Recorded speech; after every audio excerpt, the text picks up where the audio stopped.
I'm muted. Yes, sir. Hello, hello. A few minutes later. Okay. Sure. What's good, guys? Welcome back to another video. And today, we're going to be reacting to GAMESCON 2024 biggest announcements. Top 20 biggest announcements. GAMESCON literally just happened like two days ago or 1 day ago, something like that. We're gonna be reacting to it. I seen some good games on Twitter, and we're gonna check it out. So, without further ado, let's get straight into it. Without further ado, screen internet. So Gamescom is regarded as the world's largest computer and video game event. And as such, we learn a lot of new stuff about what's coming down the pipeline. Hi folks, it's Falcon, and today on Game Ranks, the 10 best new announcements from Gamescom 2024. I don't want to waste any time. Let's get into it. I'm really happy about this first announcement at number 20. It's Dying Light: The Beast. A completely brand new, tightly designed, as they're calling it, adventure with the original Dying Light protagonist, Kyle Crane. Now that might come as a bit of a surprise to players of the original Dying Light, because you could either blow yourself up in a big old sacrifice or mutate yourself into a zombie nasty, depending on your choices. Now, I don't know what exactly happened that allowed him to exist after the first game's endings. I'm getting the feeling that the zombie nasty one might has something to it, because he's got a bit of a beast thing going for him. He's got one of his eyes looks infected, whether it's pink eye or some kind of virus that gives him beast powers. We don't know. They've been calling it a tightly crafted standalone adventure, though, which is interesting. It definitely implies a smaller game, but I don't know how upset I am at that. I kind of like the idea of a focused Dying Light. We have no idea when this game is going to land, but it's something to look forward to, that's for sure.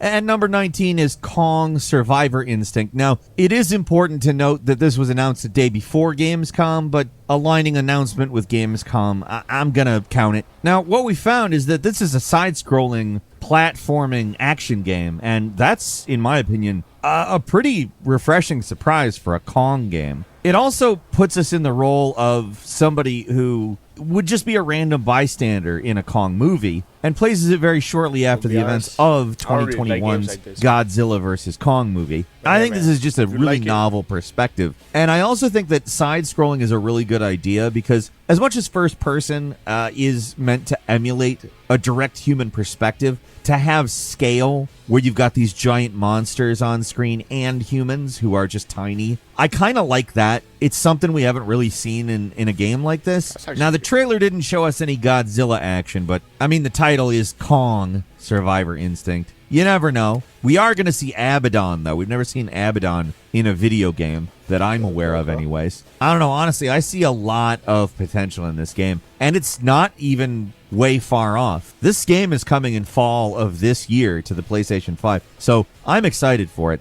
My one gripe, the voice acting in that voiceover, not particularly good. Not mind-numbingly bad, not ruining the game bad, but I hope the game doesn't sound like that voiceover from the trailer. Too much other stuff about this game looks lined up to be different and in a good way. I would love to see everything work out very well.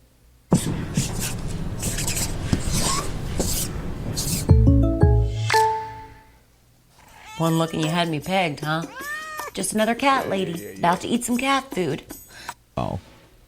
At number 18 is Tazier Studios, the guys behind Little Nightmares' new game called Ren Animal. They're billing this one as a surreal co-op horror adventure game starring an orphan brother and sister who are trying to rescue their friends. In certain ways, it looks a lot like Little Nightmares, but in certain other ways, it's obviously very different. Little Nightmares, not a co-op game. This one is. It has something I particularly like. A camera that is shared between the two players, because you can play this local co-op if you want, but you can also play it over the internet, of course. I like the local co-op. I like the shared camera because it is designed specifically to quote-unquote maximize claustrophobia and tension. I like that because it looks very cinematic. Like, it kind of looks like a more three-dimensional cinematic Little Nightmares, but maybe a little scarier. And obviously, the Little Nightmares games are wonderful games. I'm excited for this one. We don't know when it's coming out, but it is coming to PS5, Xbox Series, PC.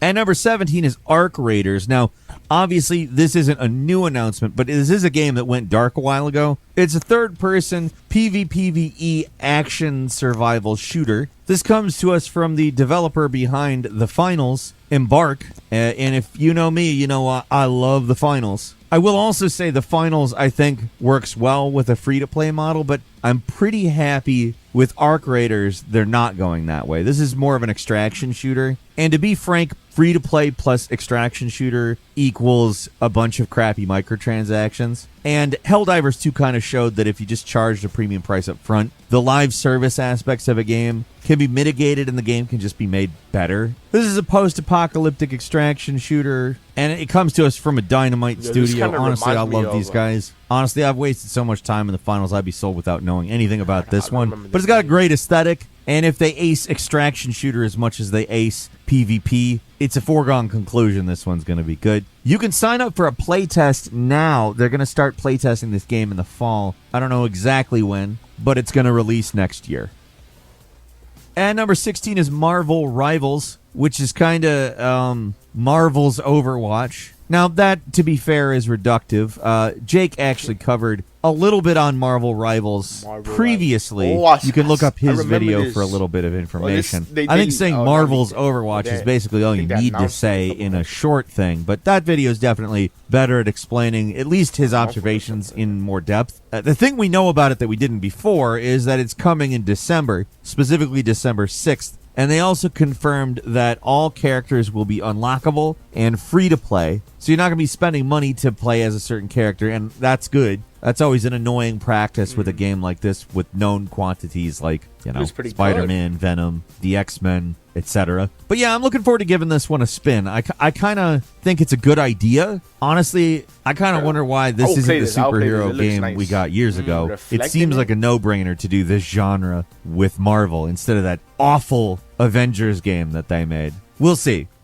And number 15 is Herdling, a completely new game. Nothing we've seen before. Herdling is coming to us from the developers behind Far, Changing Tides, and Lone Sails. It is a shepherd game. You're shepherding some pretty cool looking beasts, honestly. They're called calicorns, and they got interesting multicolored fur and horns and eyes and stuff. And this is a different looking game. A game that, frankly, people who complain about video games as one-dimensional or violent should be forced to play a herding game. Honestly, it looks good, though. Like, I'm not saying that, like, scoffing at the idea of a non-violent game. In fact, it's very interesting looking. Just something different, refreshing. Frankly, very pretty. I don't know if it gives anybody else the Breath of the Wild vibes, but I'm always there for that. Although I would say this is a pretty distinct example of it. We don't have a release date, but I put it on my wish list. It's something new that doesn't look annoying, and frankly, that's rare as hell nowadays, so I'm all for it. I hope it turns out to be as good as it looks. And number 14 is Batman Arkham Shadow. And I'm still at a point where I'm pretty skeptical of VR games. There are a few that are really good. I like them a lot. Half-Life Alyx comes to mind. But when you just say the words Batman Arkham VR, I go, ooh, don't ruin the Arkham games. But we have seen what the gameplay is going to look like in this. And holy hell, it looks to me like the VR must-have game. Who the hell doesn't want to be Batman? And it looks like if you got to move around like Arkham Batman. We had seen a little bit about this, enough to make it so that I was interested. But the footage we got out of Gamescom, I am sold. Unfortunately, it's a Meta Quest exclusive, so if you don't have that, you'll need it. That being said, that's also the all-in-one VR headset that you don't have to have plugged into something to play on, and I think that's probably gonna figure into the game feeling great. But also, it just looks like a hell of a lot of fun. This is coming in October, and I am absolutely going to get it. No questions. I'm not into to inform about. At number 13 is King of Meat, a game that I definitely didn't realize that I needed, and I certainly don't understand the title at all. Nothing about the game says King of Meat to me, but King of Meat is such a great name, I don't care. This is a game where they put you in user-generated dungeons, meaning you got a dungeon creator, hack-and-slash dungeon battler. I think in some ways it kind of feels like Fall Guys if it was a hack-and-slash co-op game. It's got a bit of a Crash Bandicoot Super Mario feel in Maker terms of the art with Fall style. Guys, man. Also, definitely cool. I mean, everything here looks very cool. It's one of those games where I can imagine myself wishing for it as a kid playing video games, going, I hope one day games are this. So you can bet I'm at least going to give this one a try. That's so We don't have ridiculous. any information about release stuff. It is an Amazon game, which is somewhat surprising, honestly, Amazon. because it looks fantastic. But I'm there. That's definitely gonna be on Luna, bro. At number 12, it's Monster Hunter Wilds. They've been teasing us with little things, explaining little things, Monster Hunter telling us about various parts of the game. And this third trailer is epic as hell. We get to see a big monster fight. I'm pretty... I remember back in like 2017, 2018, around there, maybe even 2015. Actually, it is like 2015 to 2017. I used to have Monster Hunter 4 on my DS or something like that. And bro, I had such a good time in that game. You had I think like 5 characters you could choose from a dude with a spear, a dude with a bow, a dude with a big axe. I think a dude with like a big log or something like that. I'm not too sure. And a dude with a dual wields, and a dude with a sword, a dude with a katana, a girl with like a spear that like a explosive spear or a boy. I don't remember. Yo, that game was so peak. It was so good. You explore. It was so good.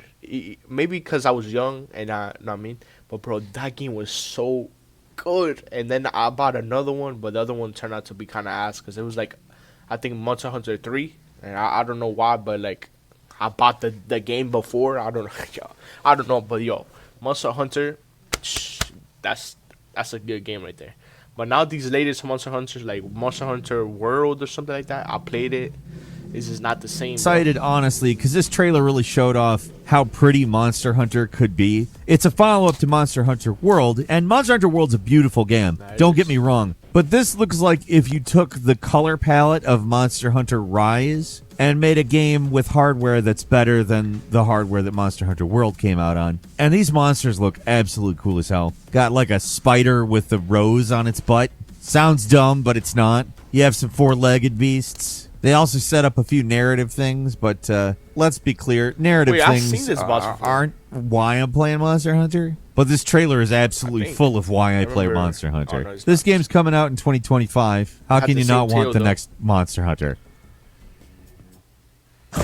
Be looking out for that. Now, like, hopefully, This is what we've trained for, people. they did a good job with that Omega game. They Incursion. didn't come out. And number 11 is Predecessor, a Like game Monster Hunter that World. it has a bit of a like beta version history, a lot of play testing, but I haven't really paid attention to it. I didn't really understand what it was, but I get it.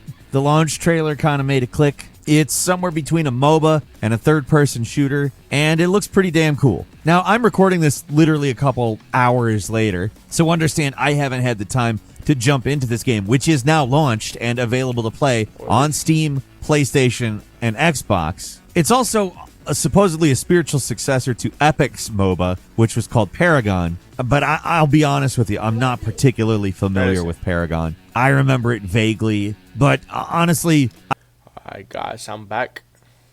Sorry, I had to help my grandma with something.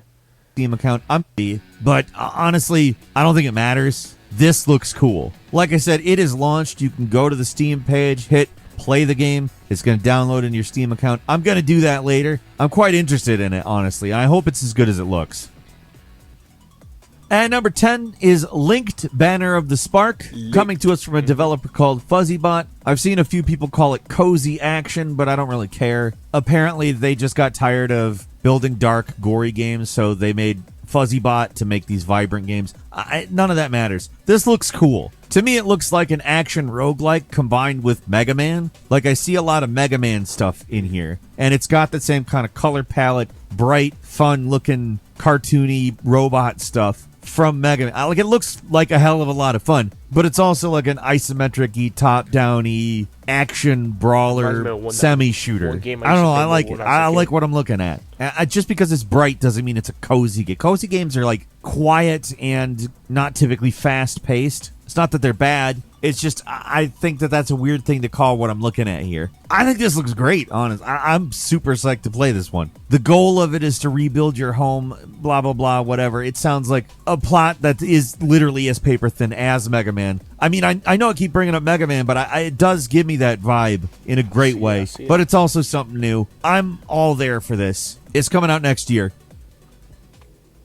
And number 9 is Monument Valley 3. If you know Monument Valley, you know. It's a really, beautiful but kind of weird perspective shifting puzzle game. And this is honestly, it looks like a fairly big update to what I generally think of Monument Valley. It looks like a much bigger adventure. Although, I mean, there's not a huge amount of information other than it's coming in December 10th specifically. I suspect that if you like the previous games, you'll like this one. I'll probably like this one. Netflix But it's Monument Valley, and it's more of it, and it's probably bigger and better. Beyond that, it's kind of just up to the devs to give us something good. I believe they will, though.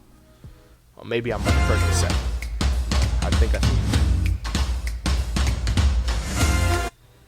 And number 8 is Masters of Albion, and it's a good-looking game. Don't get me wrong. I'm not mocking anything that I'm seeing here. It looks cool, but it's also a Peter Molyneux game. So it's a God game that I've seen a lot of people already call a combination between populous and black and white. Obviously, like I said, our man Molyneux is known kind of for over-promising and under-delivering, even though he's delivered a lot of good games in the past. A lot of clunkers, too. But this one doesn't really seem like he's trying to overhype it. You do the God game stuff during the day. You do tower defense during the night. Actually, a few games recently have been taking this kind of approach. Everything from Kunitsugami, Path of the Goddess, to Pikmin 4. It's something that kind of works pretty good, actually. And honestly, this looks workable. It looks like something that's good. It looks promising. Looks fun. Our man isn't talking about Web3. He's not talking about cryptocurrency. He's not telling you that his game is the end-all, be-all. And it looks fun. I view that as a win. But the real win is, of course, that the game is good. We don't have a release date yet, but I'm there. I'll give it a shot. Make me like you again, Peter Molyneux. Please do. And number 7 is a Squid Game video game. Yep, this is connected to the upcoming Season 2 of Squid Game. So yes, in between Season 1, the commercialization and business critical Squid Game is turned into a media empire of its own. Definitely a big business.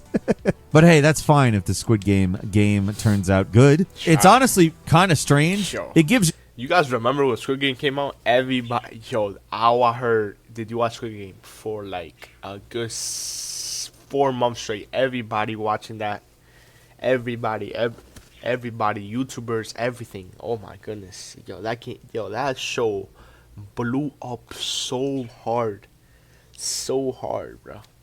And then the show made like, correct me if I'm mistaken in the comments, but the show made like something around like $100 million, and the contract with the owner, it was only like $2 million, and people are saying, yo, you should get more compensated for your show, even though the contract is $2 million. And then the owner, like he humbly said, as long as my family gets to eat every day, I'm fine with it. Yo, that's so humble, yo.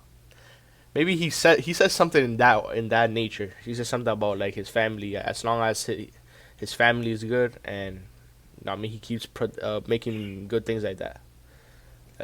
W. All like the cool Squid Game games, and it does it cell shaded and kind of whimsically. But of course, I mean it's a corporate nightmare, hugely dystopian. But hey, it looks like a lot of fun, honestly. I particularly like all the ragdoll stuff in the trailer. Also appreciated the Terminator 2 nod. I don't know, it looks fun. I don't really know how it plays, but I like what I see. That's coming December 26th. A Boxing Day gift for us all. At number 6, we got Civilization 7 gameplay. Try to say that 3 times fast. 6s and 7s. We also know it's landing on February 11th. That's probably the big piece of information. But honestly, to me, it's looking pretty pricey. They've come to different king. They said it's coming. You feel the pressure of. At number 5, we got Black Ops 6 gameplay, specifically campaign gameplay, and you feel the pressure of the badly received Modern Warfare 3 campaign mounting. obviously they don't just make I a didn't game in even reaction to last play game that. every year. It's on They have Game Pass several too, different and I have developers Game that work Pass. on Call of I Duty think- games. Raven Software, Hold on. in my opinion, I looks like saw that they added Modern Warfare 2. You know, I told my friends, I was like, yo, guys, they added Modern Warfare 3. I said 2. Modern Warfare 3 on Game Pass. You know what they told me? They said, yeah, we do not care. That game trash. And then, like, it's just there. Like, I don't know. That's crazy. It's probably like a total of like 2,000 players playing multiplayer. gonna drop a banger on us in terms of a campaign. So I'm Everybody, ready for or a it. whole Give community's me the playing campaign, Warzone. guys. Come on. Obviously, I have to wait till October I see. 26th. But yeah, I'm looking forward.